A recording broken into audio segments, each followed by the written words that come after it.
Death is the one fear we all have in common, but it is also the only thing guaranteed. And yet, in today's world, we avoid it completely and act like it will never happen to us. And that is why it hits us the hardest. And this fear of death is just one part of a bigger picture. It is one of many struggles that we face in the modern age.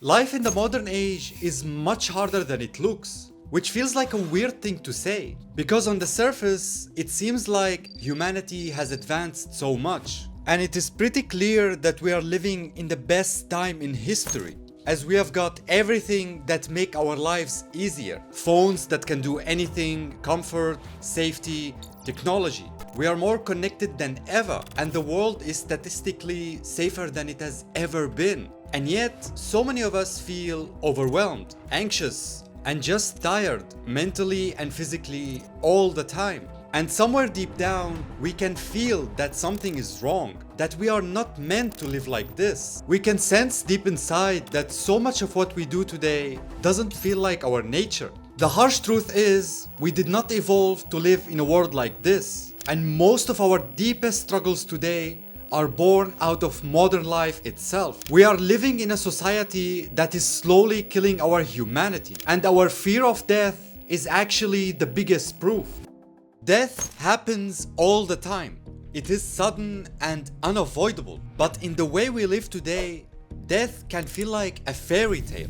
Statistically, unless you live in a war zone, you probably never actually see death happening around you. People die quietly, behind closed doors, in hospitals, away from our view. And death is a topic that we avoid talking about. It feels taboo and makes us uncomfortable. We pretend like it will never happen to us nor to the people we love. We spend our whole lives running away from it. And when it actually does happen to someone we know, it hits us harder than we ever expect. There is a classic idea from the anthropologist Ernest Becker that he called the denial of death.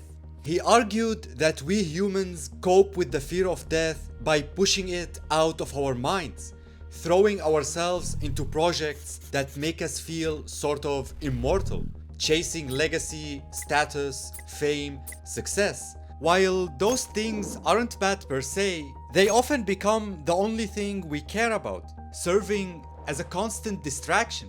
They make us completely ignore the truth about our death as we become more and more obsessed with materialistic items, which makes us more disconnected from reality and more desperate to find meaning in those same distractions.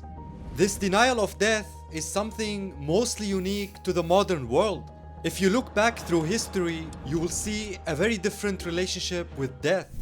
It was often perceived as something natural, even necessary. Many ancient philosophies believed that facing our death is the only way to truly free ourselves. One of the clearest examples of that comes from ancient Greece. The Stoic philosophers, like Marcus Aurelius, had a unique approach to death. They practiced something called memento mori, which literally means remember that you will die. Which wasn't a statement to be morbid or dark about, but to actually live better, to face your death and stop living like you have forever. Memento mori is the constant reminder to stop wasting time on distractions and to live with intention. Because when you face your death and live like every day is your last, your priorities become clear and you start doing the things that actually matter to you, not being swayed by everything else. A similar lesson about death can be found in ancient India.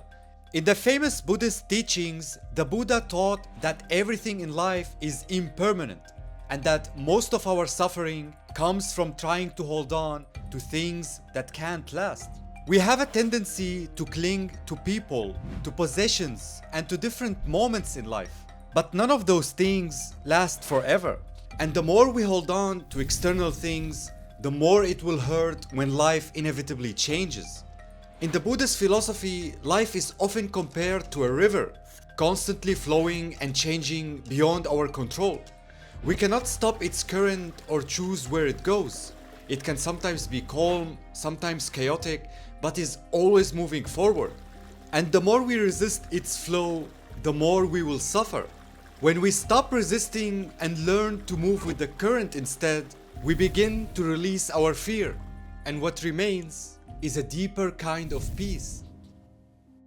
No matter where you look in the ancient history, the same observation was echoed across many other philosophies and religions.